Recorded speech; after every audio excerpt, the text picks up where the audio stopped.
Hello and welcome to Tuesday Talks at Mary Spring Nature Center for 2026. My name is John Fromer, the Program Director and your host. Today's Tuesday Talk is generously sponsored by Camden River House. Recordings are made possible by the Cascade Foundation. You can find today's talk and previous talks on our YouTube channel. Mary Spring is open every day of the year from dawn to dusk free of charge. Find out more at maryspring.org. This program on Plant a Meadow from Seed was recorded on March 24th, 2026 and presented by Cindy Wright of the Knox-Lincoln Soil and Water Conservation District. So hi, good morning, good afternoon, and I'm really glad that you are joining us for this Tuesday talk. It's a really wonderful series, and whether you're here with us or online or watching this at some point in the future, because the internet is forever, thank you very much for being here. So I want to talk to you a little bit about planting a meadow from seed, and it's not the only way. That's what the asterisk is about.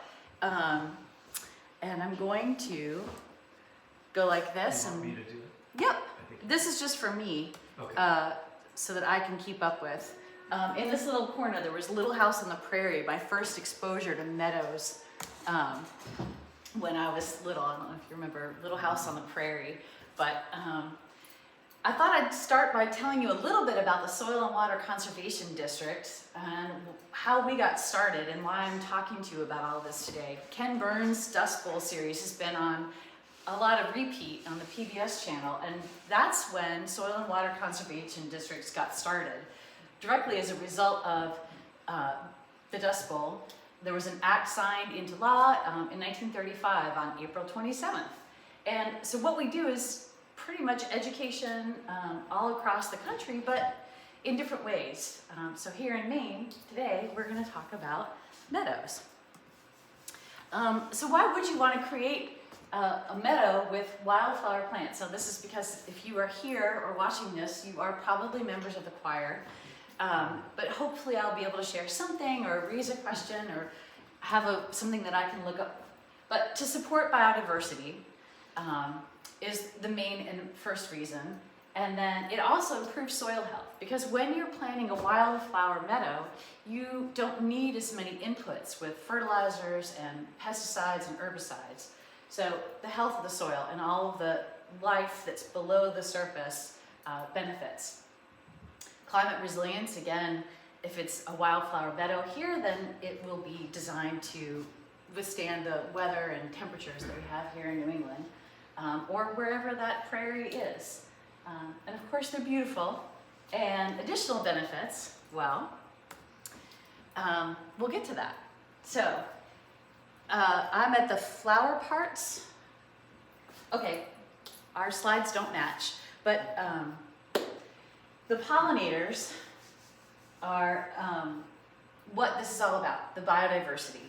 So, we all know bees, but there are not just the honeybees. We also have native bees that live underground, solitary bees, and so forth. And what they're attracted to are different types of flowers.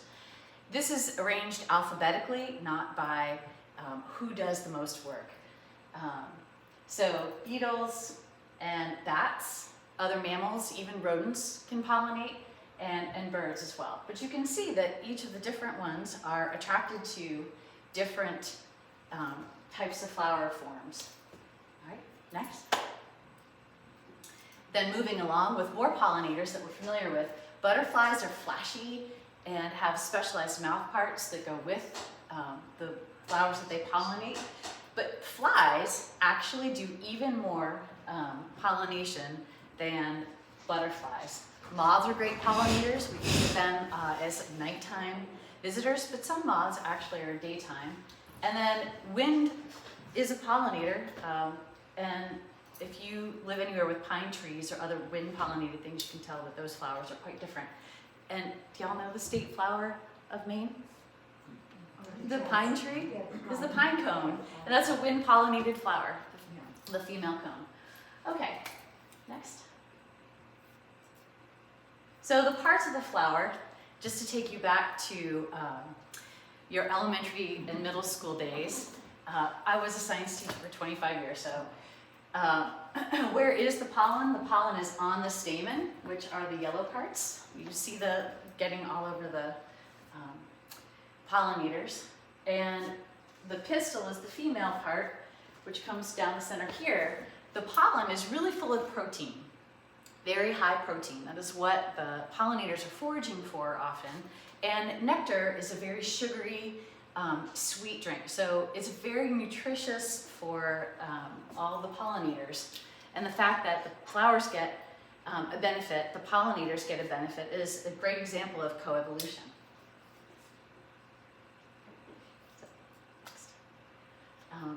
So the pollination verb is just simply the transfer of pollen from either one anther and stigma to within the same plant, or cross-pollination going from flower to flower. And then later on, when the pollen works its way down, you get seeds, and seeds become the next plants, the next generation. So, does everybody remember that?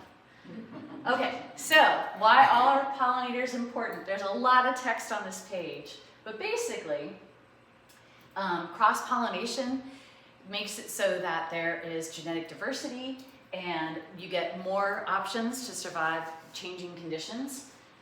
About 80% of our food crops rely on pollinators. So if you are a fan of eating, like I am, pollination is really great. And of course, pollinators become part of the food chain as well. So what does this talk about? How you can help by planting native flowers and shrubs and choosing plants that are built for the environment here in Maine. You can build habitat for pollinators, including not just their food needs, their dietary needs of pollen and nectar, but also you can make, that's what I forgot on my desk. Butterfly houses, bee houses, and things made out of bamboo and little things here. Okay, let's move on to the next slide. So there are a lot of experts. I'm here to bring you the simplified version of all the experts that I studied. I looked at their webinars and their seminars and have their books and took lots of notes, and I'm going to try to simplify because it is actually very basic. So some of these faces you may recognize. Here are some more, and some of them are amazing speakers, so hopefully you can find out more if you're curious from them. Okay, so we're here in Camden. Does anybody recognize some real meadows? Snowball?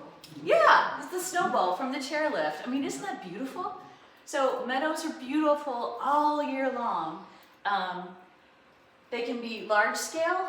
This is a small scale meadow that is it's called a hell strip because it's so hot. It's in between two levels of parking lot, and the asphalt radiates a lot of heat. And so not a lot of things can grow there, but meadows can do really, really well. So how to establish a wildflower meadow? If you're starting from seed, the asterisk just means the timeline is a little bit longer, that the things that come down, but you can always speed up all of these things by buying little plugs or bigger potted plants. But your timeline, it takes a few years, so let's go. But it can also compress it down.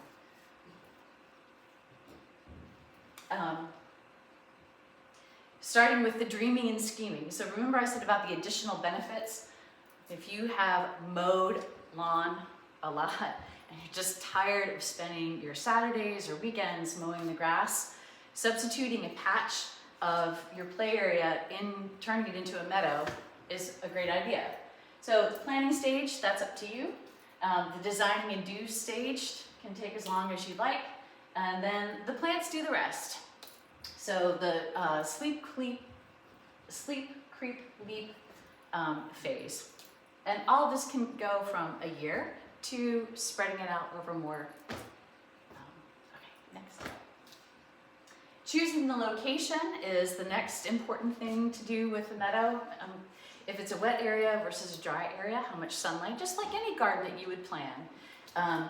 If you are not sure of your soil conditions, getting a soil test and sending it off to the Extension Service to find out what you're working with. A little bit of preparation helps success down the line. All right. Preparing the ground is exactly what it sounds like. An ounce of prevention is worth a pound of cure. So when you prepare the ground, and the next slide, you have options. You can go really fast. There are some experts that believe that the best thing to do is to rototill a couple of times, get it down to bare soil, make sure that you have removed all of the weeds. There are others that say just skip it and let it grow. So these are the two opposites. Owen Wormser likes bare soil, scorched earth kind of thing. And Larry Weiner says just kind of stop mowing and a meadow will grow. So there are lots of options. In the slow part, you can try sheet mulching and to solarize, to put down like an old clear shower curtain or a piece of tarp to heat up and kill all the weed seeds that may be down in the bed. So I've got some pictures in the next slide. This is my yard. We worked on this to kind of get a little area going. We started with lasagna sheet mulch, old cardboard, giant pieces of cardboard from like the appliance store are a whole lot easier than using little tiny Amazon boxes. That's why the plastic came over top, because it started to sort of blow away even with all of my rocks. But removing the sod, removing things and digging out your area is a great way. And then those are options. Not highly recommended by me, but by others as well.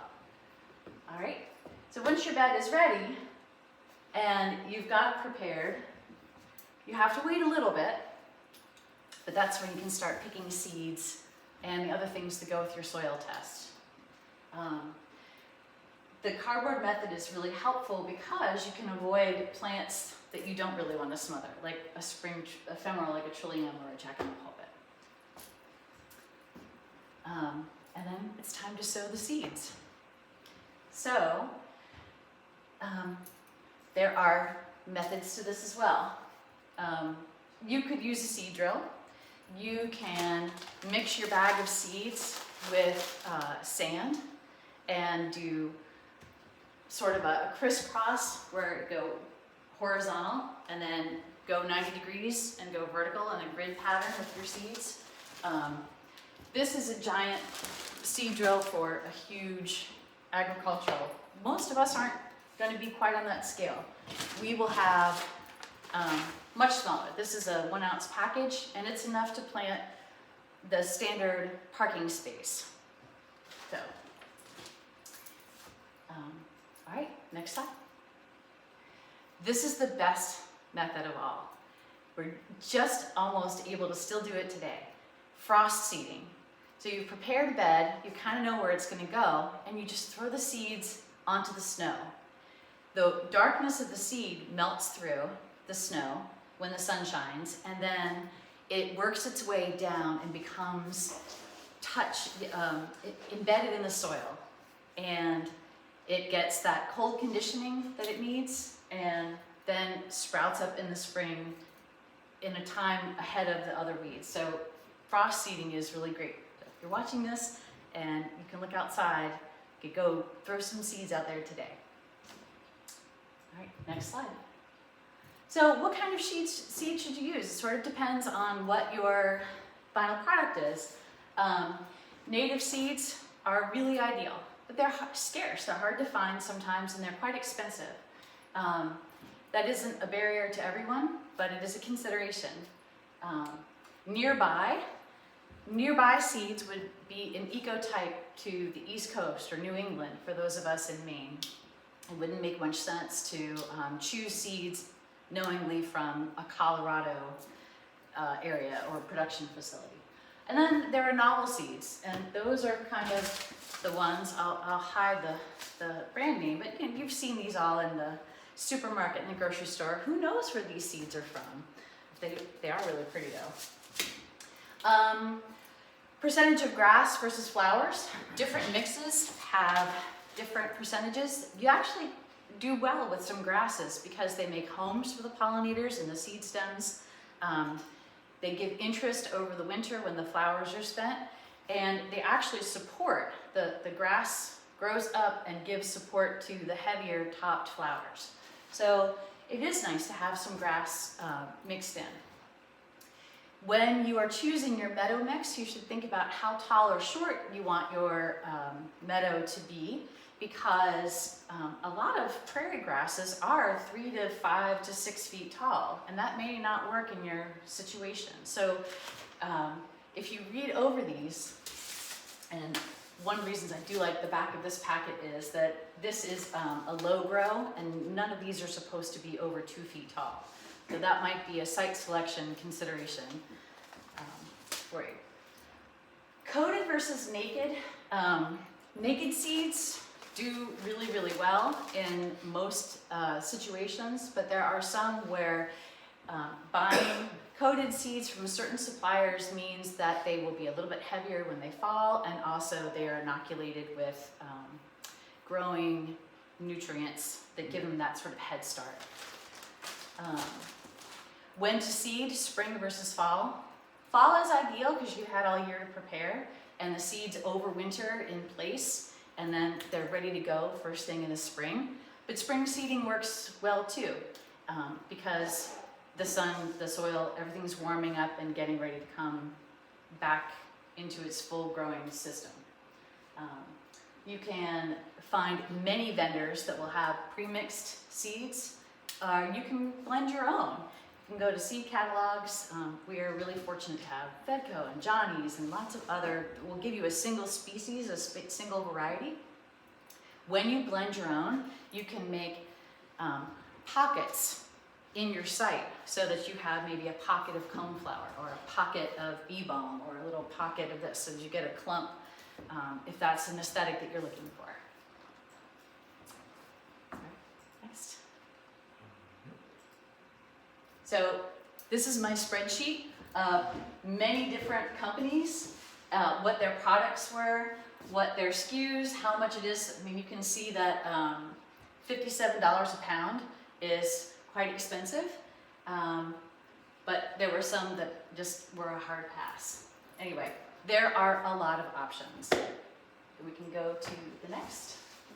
How long does it take? So remember, the timeline is really flexible, but seeds will first establish their roots underground. It won't look like a whole lot is going on, and that's an advantage because then you can get there and work on the weeds, because there will still be weeds in the seed bed, while the plants that you're desiring, the ones that you want for your pollinators, are still establishing themselves underground. The second year, you'll start to see more above ground growth, and then after that, they just flourish and become more of their mature plants. There are some perennials that may take 3 to 5 years to flower, and many people recommend throwing some annuals in so that you still have pops of color and it looks like something is happening while you're waiting for that really great explosion of color from a fully developed. So this is in my backyard. We had a lot of wild parsnip and multiflora rose and all kinds of things, and it took a tractor to kind of come and beat it down a few times with mowing. I got to the point where, this is my little showing of, I could actually go and hand pull carefully the wild parsnip because it had been lessened enough, and I would be very remiss if I didn't tell you that wild parsnip is not something you want to do with bare arms. And then it got better. So this is what it looked like last summer. So the meadow is coming along, and in another picture coming down, you'll see that there are paths through there. The coneflowers have started to come in, goldenrod, things for the whole season, so that as soon as the pollinators come out of the ground and start their life cycle in the spring, we're working on feeding them all through down to the winter with things that come at different seasons. So this is my friend Catherine's yard. This was the first year, 2023. In the beginning, the plants came up very easy to see what didn't belong, so she was able to weed out what she didn't want, and then it grew more, and it grew more. And then the next year, it looked like this, and this should be a video. Look, do you want to click it and see if it works? Try. We'll see. Okay, let's see if it plays.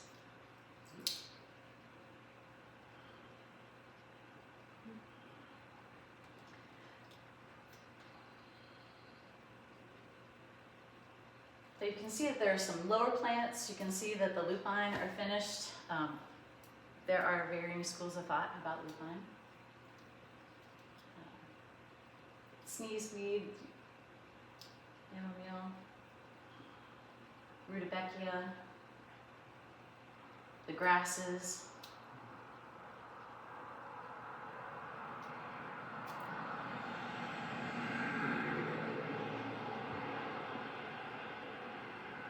That's a 2-year-old meadow.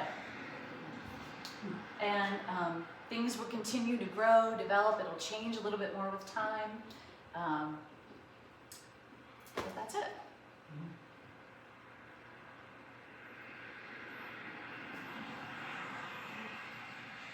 Nobody get dizzy. We're getting down to the end.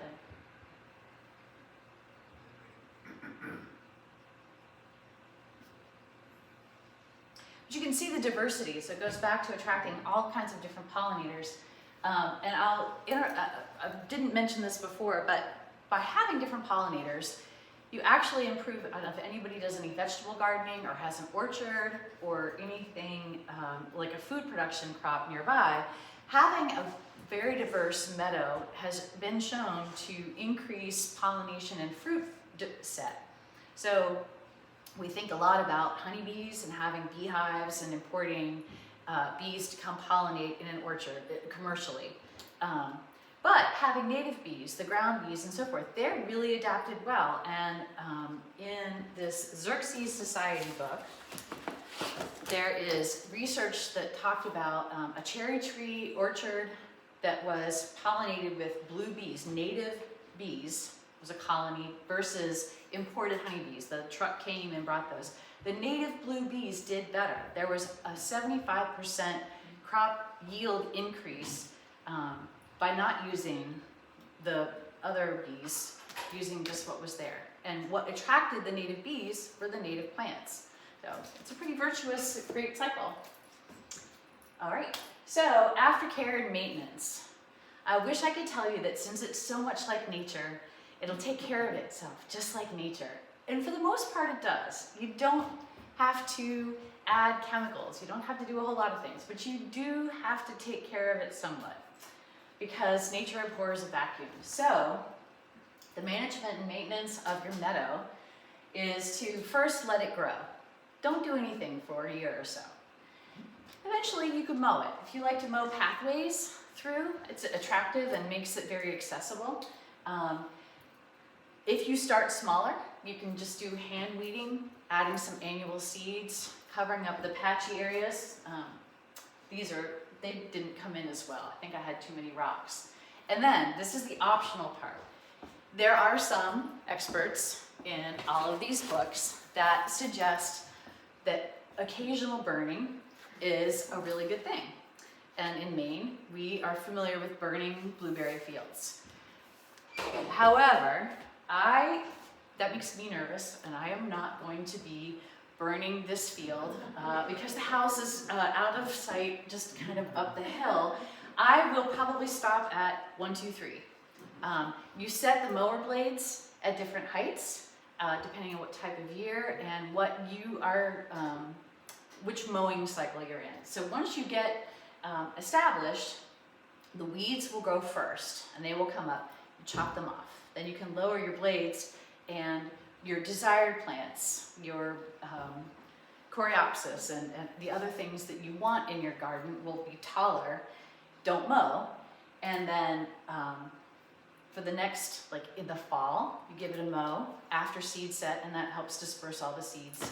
Or let them go and be food for all of your birds, pollinators, and they have all that winter interest of the seed heads and so forth.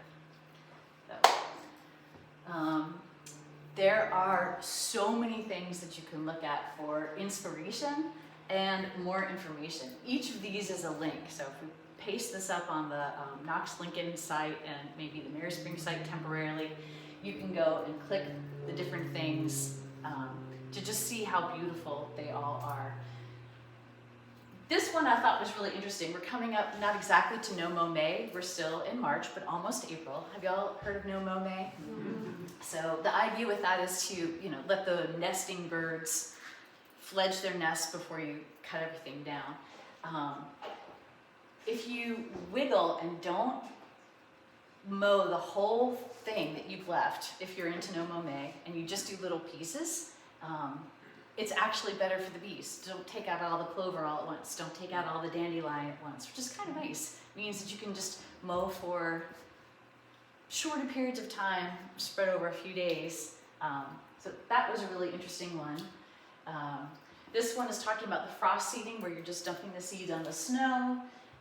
This is about leaving leaves, which is sort of a digression, but when the caterpillars are coming down and they need a place to land, let them have the leaf litter to have a soft landing.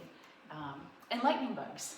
Fireflies also live in all the leaf litter underneath. So I want you to do fewer yard chores and enjoy fireflies and caterpillars more. Okay, so you probably know this guy. I grew up in Pittsburgh. He grew up in Pittsburgh.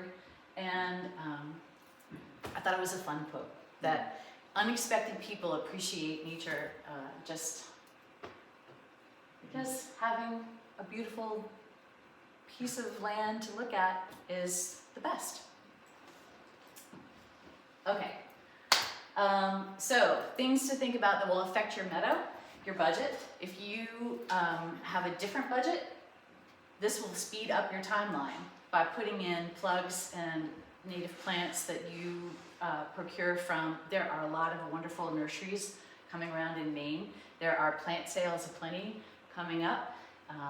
We have one as well. Mary Spring has a native plant sale. So you could do sort of a hybrid thing, the lemonade iced tea or a Prius of your meadow. Do some seeds, plug in some plants to get some instant gratification. If you live in an area where your neighbors might think, oh, they've just really let everything go to seed, which is supposed to, putting a piece of information that this is on purpose, or this is deliberate, or we are building pollinator habitat.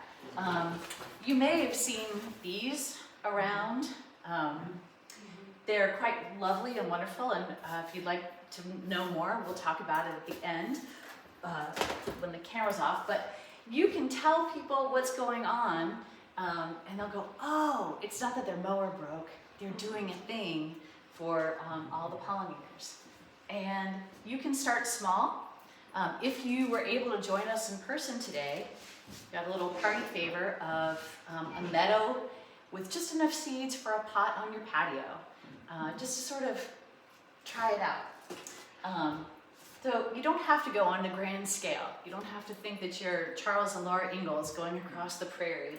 A small about is a good place to start. It's all good. And the style that you choose. How tall, how short. What would you like to have? More annuals that you're refreshing, more perennials. There are native plants to suit everything that you choose. And I think that might be my last slide. So, I had this idea because I was a teacher that you would turn to your partner and talk about what you learned, or if you had any additional questions, you could ask. Yes? I have a lot of questions, quite frankly. Okay. Because it sounds like you are actually planting a garden, by the amount of time, energy. I mean, I'm just amazed. I thought you just let it grow and then sprinkle a few seeds in, but you have to weed, you have to take care of it. It sounds so labor intensive. I think I did give that impression, and I even renamed this talk KISS, because really it's just seed and soil contact. Yeah. That's all you really need is seed and soil contact. And it depends on where you're starting from. I don't know if everybody heard the question. The question was that it sounds like a lot of work. And I don't mean for it to sound like a horrible amount of, like, you've done it, so what was your experience? I have tried the lazy method, which is of course the way that I would want to do, just kind of throw it out there. And my seedlings were shaded out a little bit, Okay. and I had plantains and other things that are fine, but they weren't what I wanted. So when I went to the cardboard area and really intentionally worked on smothering what was there and took an extra 3 months to just bare the patch, the meadow has come up better. Yeah. So kind of 6 of one, half dozen of another, where you're going to have to manage what you want. I like things that grow in a ditch. So coneflower, if it grows on the side of the road and thrives on neglect, those are the kinds of things that I do pretty well. But they like disturbed soil.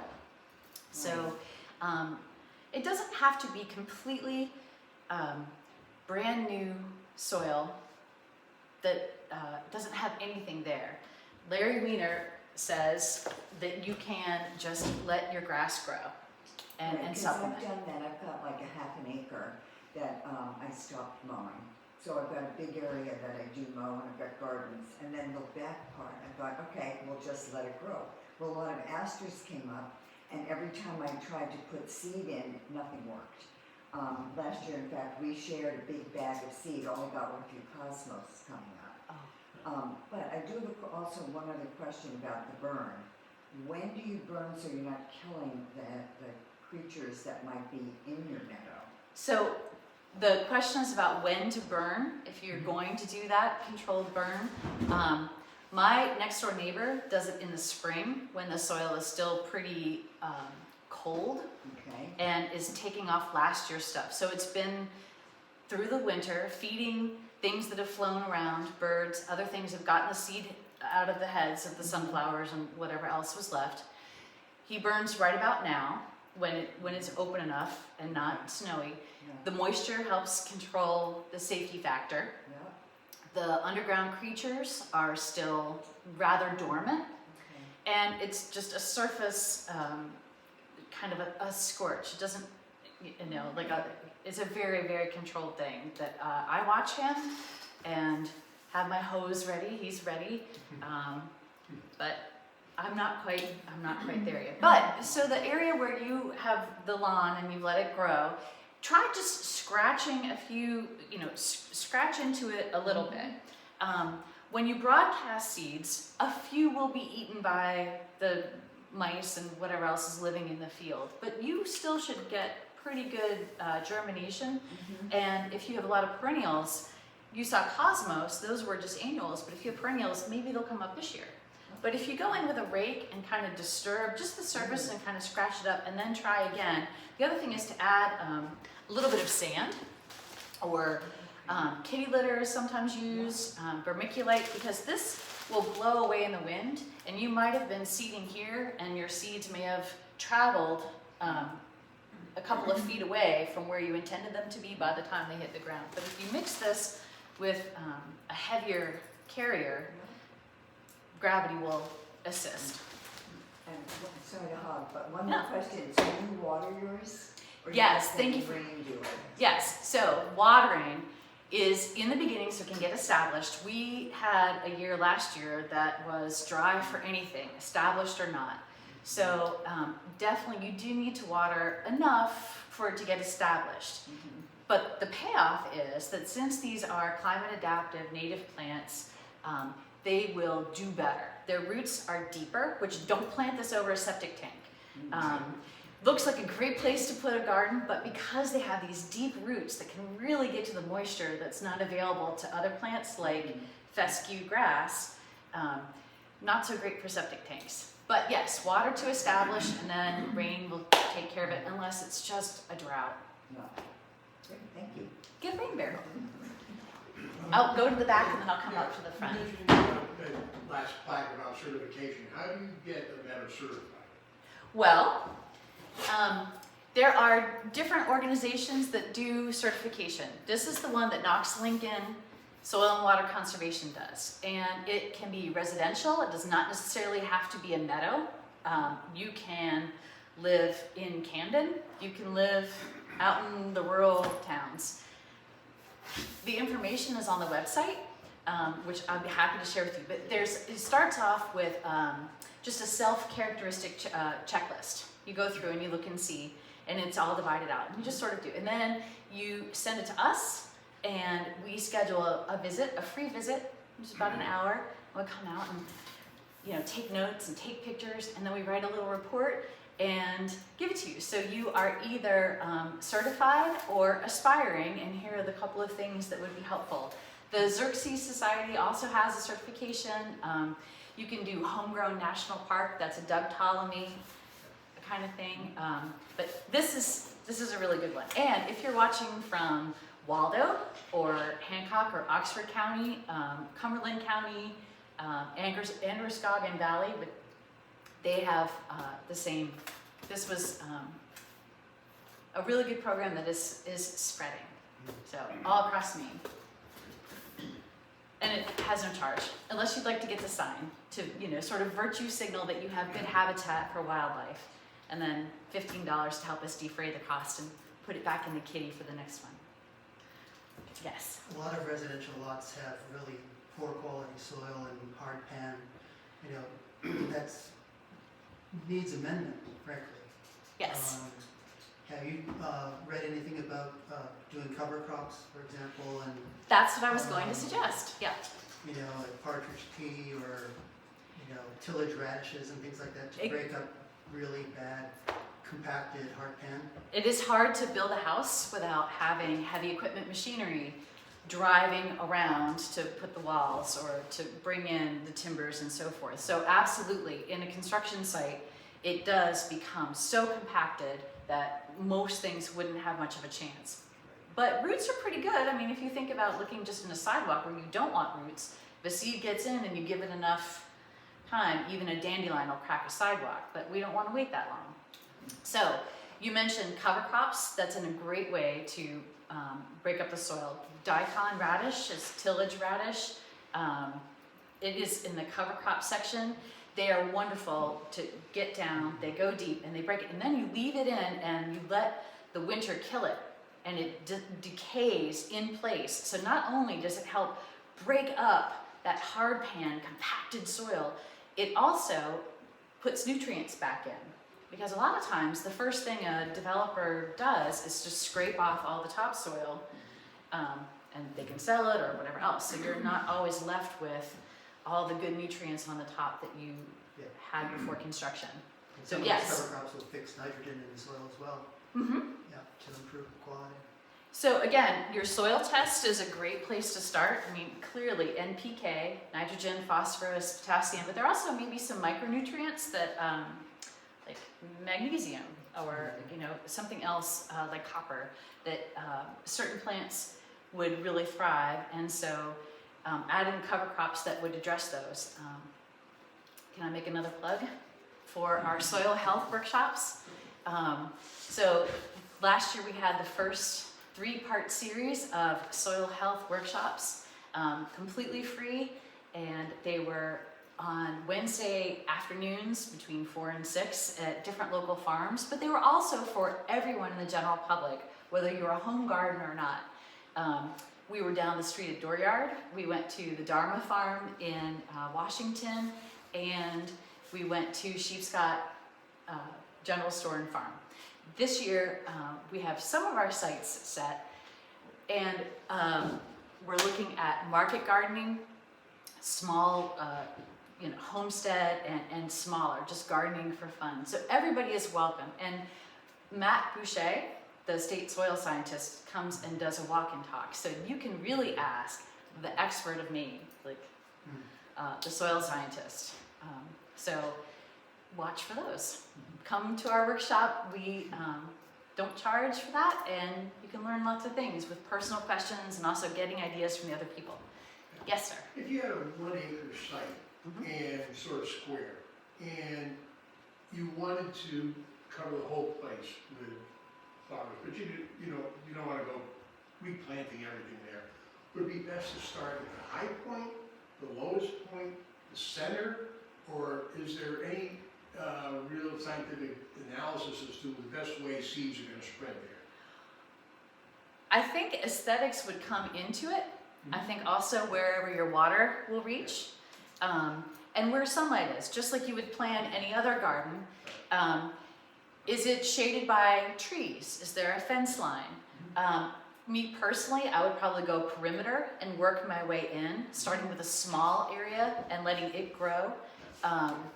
If you have an uphill part, you can think about where prevailing winds might be, because if you have an area that would get more dried out, this seed blend is designed for sort of dry and average soils. If you have a low-lying area that's kind of swampy or always wet, you might want to choose something that enjoys wet feet. I think that's really a design decision. I think taking on an entire acre all at once would be a lot, unless you have access to a sod cutter, if it's turf, or a seed drill to go down in there. Other than that, I would just sort of start small in a patch and expand. Okay. Yes. On the no-mow May, is it best really to go for a whole month without mowing, or is it okay to mow once in between?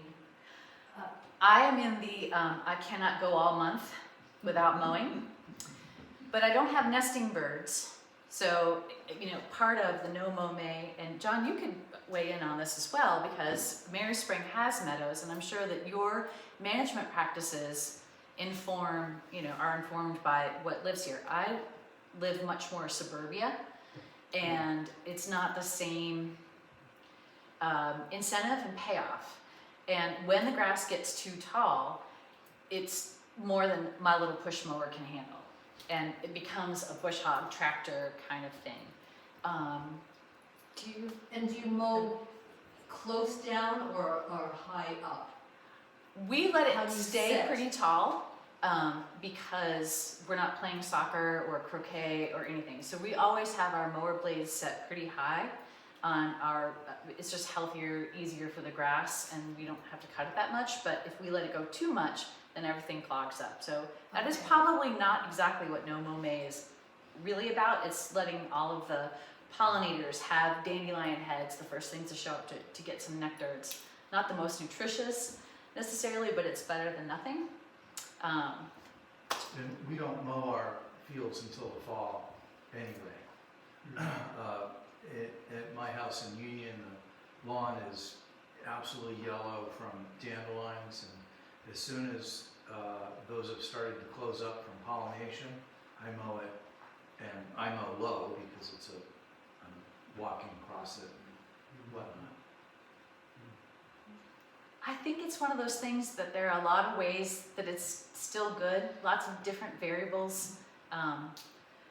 If you don't have bobolinks and quail and things down deep, No, Then- and we're, Such a little lot. in downtown, in Camden, and what is it that we're fostering by letting the grass grow? Is it, Basically flowers for pollinators. Mhm. And once those have gone by, you can mow your lawn normally. Mhm. Do you see anybody in town lots putting meadows in their front yards on the street? And I don't see that much. I think it's kind of a backyard until Yeah. people get the aesthetic. Yeah. So Larry Weiner has a daughter named Sarah Weiner Cooper, and she wrote a wonderful piece in the New York Times last year. She's also given talks about, she did it in her front yard, and it's almost as odd to our eyeballs. We're just not used to it. It is a complete paradigm shift, as if somebody had put their vegetable patch in the front. It's done. It can be done. If that's where your wonderful sunlight is, then that's where it should go. But we're not used to seeing it yet. So I haven't seen too many. I am aware of a few places in the Camden and Rockport areas where there are patches, but nobody is, that I know of, done the whole yard. They've done little islands, and that's a good start. It's a good start. Yeah, Yes. Cindy, I saw that some of the plants are biennials, so you would want a seed for 2 years, Mm-hmm. because it'll flower the second year and die. So you'll want to have new seeds coming along until it can support reseeding on its own. Yeah, whichever seed mix you choose. This one happens to be butterfly and hummingbird with lots of red things and that earlier slide. There are some that are annuals and perennials, and again, overseeding with annuals until the perennials are established is a great idea, because otherwise you may lose hope or faith that this is actually going to work. And it does. Annuals may reseed or they may not. So. They may or may not, exactly.